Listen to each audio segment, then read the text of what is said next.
Praise the Lord. நாள் 94 தியான பகுதி யோசுவா 1ஆம் அதிகாரம் மற்றும் 2ஆம் அதிகாரம்.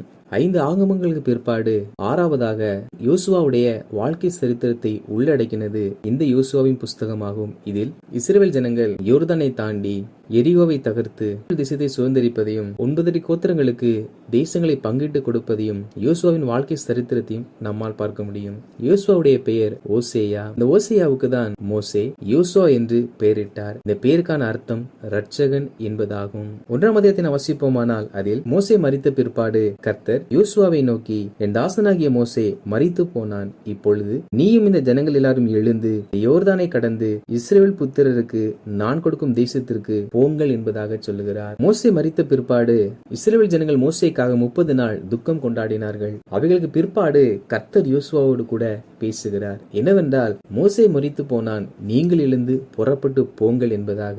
அதாவது மோசேயுடைய வாழ்க்கை பிரயாணம் நிறைவடைந்து விட்டது. ஆனால் உங்களுடைய பிரயாணம் இன்னும் இருக்கிறது. நீங்கள் பிரயாணப்பட்டு போக வேண்டிய வழிகளும் முடிவுகளும் இன்னும் இருக்கிறது. எனவே மரித்தவனை குறித்து நினைக்காமல் நீங்கள் புறப்பட்டு போங்கள் என்பதாக கர்த்தர் சொல்லுகிறார். நாமும் கூட நம்முடைய குடும்பத்தில், நம் நண்பர்களில் நாம் நேசித்த அநேகரை இழந்திருக்கலாம். அவருடைய மனதிற்கு ஒரு வழியாக காணப்பட்டாலும் நாம் உணர்ந்து கொள்ள வேண்டிய காரணம் என்னவென்றால், அவருடைய ஓட்டம் நிறைவடைந்து விட்டது. நாம் ஒரு நாள் மரணத்தை சந்திக்க போகிறோம். அதற்கு முன்பாக நாம் ஓட வேண்டிய, நாம் பிரயாணப்பட வேண்டிய, நாம் அடைய வேண்டிய இலக்கு ஒன்றை தேவன் நியமித்திருக்கிறார். எனவே எதையும் பார்த்து நம்முடைய இலக்கை விட்டு நாம் வழி விலகி போகாமல் நாம் நம்முடைய இலக்கை அடைகிற தேவ பிள்ளைகளாய் காணப்பட வேண்டும். மேலும் கர்த்தர் யோசுவாவை நோக்கி, நீ உயிரோடு இருக்கும் நாள் எல்லாம் ஒருவனும் உனக்கு முன்பாக எதிர்த்து நிற்பதில்லை. நான் மோசையோடு இருந்தது போல உன்னோடும் இருப்பேன்.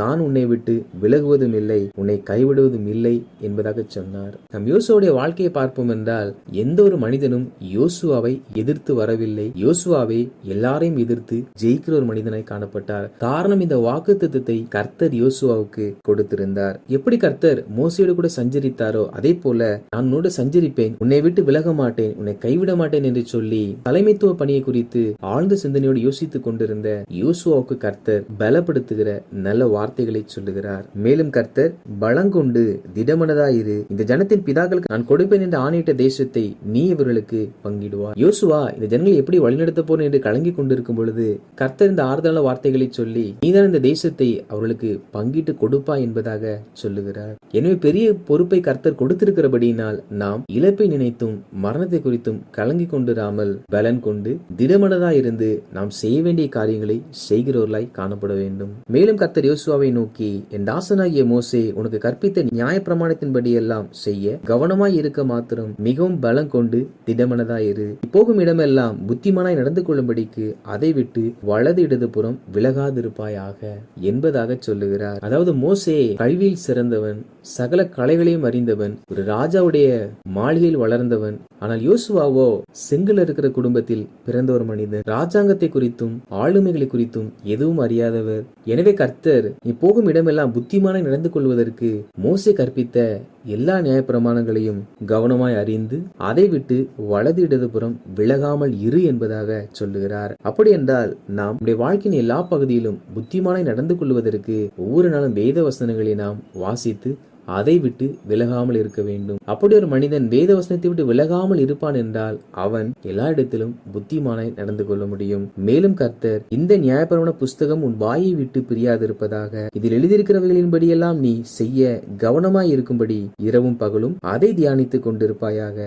அப்பொழுது நீ உன் வழியை வாய்க்க பண்ணுவாய், அப்பொழுது புத்திமானாயும் நடந்து கொள்ளுவாய். இதில் ஒரு மனிதன் தன் வழியை வாய்க்க பண்ணுவதற்கும் புத்திமாய் நடப்பதற்கான ஆலோசனைகளை கர்த்தர் சொல்லியிருக்கிறார். அது என்னவென்றால், இரவும் பகலும் கர்த்தருடைய வேதத்தை வாசித்து தியானித்து அதன்படி ஒரு மனிதன் செய்ய வேண்டுமாம். அப்படி செய்வான் என்றால் அவன் செய்கிற காரியங்கள் எல்லாமே அவனுக்கு வாய்க்கும், அவன் தன் வழியை வாய்க்க பண்ணுவான். அது மாத்திரமல்லாமல் அவன் எல்லாருக்கும் முன்பாக புத்திமானாயும் நடந்து கொள்ளுவான். எனவே தேவ பிள்ளைகளாகிய நாம் அனுதினமும் வேதாகமத்தை வாசிக்கிறவர்களாய் காணப்பட வேண்டும். காரணம், அது நமக்கு புத்தியை தரும். இவைகளுக்கு பின்பு யோசுவா ஜனத்தின் அதிபதிகளை நோக்கி, நீங்கள் பாளையத்தை உருவ நடந்து போய் ஜனங்களை பார்த்து உங்களுக்கு போஜன பதார்த்தங்களை ஆயத்தம் பண்ணுங்கள். உங்கள் தேவனாகிய கர்த்தர் உங்களுக்கு சுதந்திரிக்க கொடுக்கும் தேசத்தை நீங்கள் சுதந்திரித்துக் கொள்ளும்படிக்கு இன்னும் 3 நாளைக்குள்ளே இந்த யோர்தானை கடந்து போவீர்கள் என்று சொல்ல சொன்னார். அதாவது சோர்ந்து போயிருந்தவர் கர்த்தருடைய வார்த்தையை கேட்ட பிற்பாடு உற்சாகமடைந்து இன்னும் 3 நாட்களில் இந்த யோர்தானை நாம் கடந்து போக வேண்டும் என்ற வார்த்தைகளை ஜனங்களுக்கு சொல்லும்படி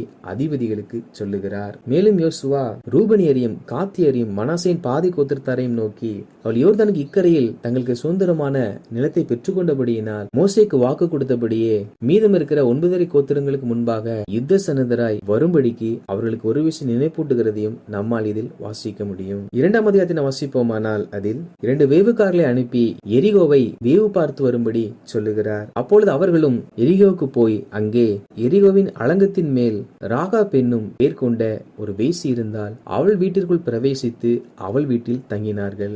எரிகோவின் மனிதர்களுக்கோ வேவுக்காரர்கள் ராகாப் வீட்டிற்கு வந்தார் என்ற செய்தி கேள்விப்பட்டு விசாரிக்கும்படி வருகிறார்கள். ராகாப்போ அவர்களை ஒளித்து வைத்து அவள் வந்து விடத்தை விட்டு கடந்து போய் விட்டார்கள் என்பதாக சொன்னால் இதில் ராகாப் என்பவள் ஒரு வேசி என்பதாக சொல்லப்பட்டிருக்கிறது. அவள் ஒரு வேசியா இருந்தாலும் இந்த 2 வேவுக்காரர்களை அவள் மரணத்திலிருந்து பாதுகாத்தவளா இருந்தால் எதை காண்பிக்கிறது என்றால் அவளிடத்தில் ஒரு குற்றம் காணப்பட்டாலும் மறுபுறத்தில் அவள் நற்கிரியைகளையும் செய்திருக்கிறார். பொதுவாகவே மனிதர்கள் ஒரு மனிதன் தவறு செய்தால் அவனை துன்மார்க்கன் தீயவன் என்ற பட்டியலுக்குள்ளாக தள்ளி அவனை பார்க்கும் போதும் அவனை குறித்து பேசும் போதும் அவன் செய்த தீய காரியங்களை தான் சொல்லிக் கொண்டு வருவார்கள். இவள் செய்கிற காரியங்கள் ஒரு தவறாய் இருந்தாலும் இவள் 2 நபர்களுடைய வாழ்க்கையை காப்பாற்றி இருக்கிறார். எனவே தேவ பிள்ளைகளாகிய நாம் எந்த ஒரு மனிதனும் செய்கிற தவறை வைத்துக் கொண்டு இவன் தவறானவன் இவன் குற்றவாளி என்பதாக நாம் தீர்த்து விட முடியாது. தீய காரியங்களை செய்கிற எல்லா மனிதனும் நல்ல காரியங்களையும் செய்வான். அதே போல நல்ல காரியங்களை செய்கிற மனிதனும் சில சமயங்களில் தீய காரியங்களை செய்வான். எனவே ஒரு மனிதன் செய்கிற தீமைகளை வைத்துக் கொண்டு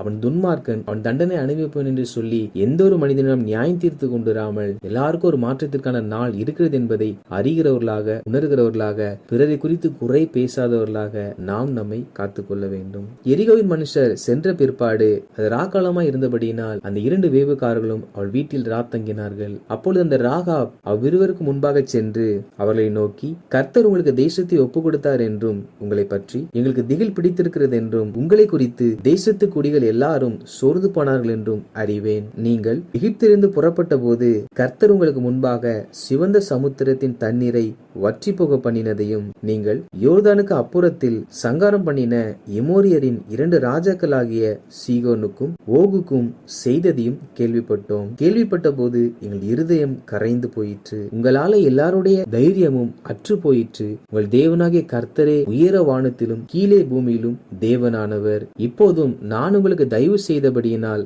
நீங்களும் என் தகப்பன் குடும்பத்துக்கும் தயவு செய்ய வேண்டும் என்று கர்த்தர் பேரில் எனக்கு ஆணையிட்டு கொடுங்கள் என்பதாக சொன்னாள். அதாவது இஸ்ரவேல் ஜனங்கள் சிவந்த சமுத்திரத்தின் வழியாய் கடந்து வந்ததையும் எமோரின் 2 ராஜாக்களை ஜெயம் கொண்டதையும் எரிகோவில் உள்ள ஜனங்கள் கேட்டபோது அவர்களுடைய இருதயம் கரைந்து அவள் தைரியம் அற்று போயிற்றாம். காரணம் என்னவென்றால் இஸ்ரவேல் ஜனங்களுடைய தேவன் பெரியவர் என்பதை எல்லாரும் அறிந்து கொண்டார்கள். எனவே அதை அறிந்து கொண்டபடியினால் எரிகோவையும் அதன் மனிதர்களையும் அந்த தேவன் இவள் கரத்தில் ஒப்பு கொடுப்பார் என்பதை உணர்ந்தபடியினால் இந்த ராகாப் இருவரையும் காப்பாற்றி நான் உங்கள் ஜீவனை காப்பாற்றினதை போல நீங்களும் என் குடும்பத்திற்கு தயை பாராட்ட வேண்டும் என்பதாக சொல்லுகிறாள். அப்பொழுது அந்த 2 வேவுக்காரர்களும் அவளை நோக்கி எங்கள் ஜீவனே உங்கள் ஜீவனுக்கு ஈடு நீங்கள் எங்கள் காரியத்தை வெளிப்படுத்தாதிருந்தால் கர்த்தர் எங்களுக்கு தேசத்தை கொடுக்கும் போது நாங்களும் தயையும் சத்தியமும் பாராட்டுவோம் என்றார்கள். அதாவது இவர்கள் ஜீவனை அவள் பாதுகாத்தபடியினால் கர்த்தர் இந்த தேசத்தை ஒப்புக் கொடுக்கும் பொழுது உங்களுக்கு நாங்கள் தயை பாராட்டுவோம் என்பதாக சொன்னார்கள்.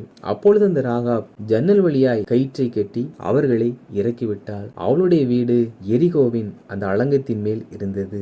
அப்பொழுது அவர்கள் சிவப்பு நூலை அவள் கரத்தில் கொடுத்து நாங்கள் வரும் பொழுது இவைகள் உங்கள் வீட்டில் அடையாளமாய் இருக்க கடவுது. அப்படி இவைகள் உங்கள் வீட்டில் அடையாளமாய் இல்லாவிட்டாலும் அல்லது உங்கள் வீட்டில் உள்ள நபர்கள் யாராவது வீட்டை விட்டு வெளியே சென்றாலும் நாங்கள் செய்த ஆணைக்கு நீங்களா இருப்போம் என்பதாக சொல்லி அவர்கள் கடந்து சென்றார்கள். ராகாப்பும் அவள் சொன்ன வார்த்தையின்படியே ஜன்னல்களில் அந்த சிவப்பு நூலை கட்டிவிட்டாள். வேவுக்காரர்களும் யோசுவாவிடத்தில் வந்து நடந்த எல்லாவற்றையும் அறிவித்து கர்த்தர் தேசத்தை எல்லாம் நம்முடைய கையில் ஒப்பு கொடுத்தார் என்பதாக விசுவாச அறிக்கை செய்தார்கள். வாசித்த இந்த அதிகாரங்களின்படி கர்த்தருடைய ஜனங்களாகிய நாம் நம் குடும்பத்தில் இழப்புகளை சந்தித்தாலும் அதை நினைத்து சோர்ந்து கொண்டிராமல் நாம் செய்ய வேண்டிய கடமைகள் இருக்கிறது என்பதை அறிந்து உணர்ந்து அவர்கள் விட்டு சென்ற எல்லா காரியங்களையும் நாம் தீவிரமாய் செய்து பலன் கொண்டு திடமனதாய் இருந்து இரவும் பகலும் வேத வசனத்தை வாசித்து தியானித்து அதன்படி வாழ்ந்து எந்த ஒரு மனிதனையும் அவன் செய்த ஒரு தவறை வைத்துக் கொண்டு அவன் பாவி துன்மார்க்கன் என்று சொல்லி நியாயம் தீர்த்து கொண்டிராமல் வாழ்கிறவர்களாய் காணப்படுவோம். அப்பொழுது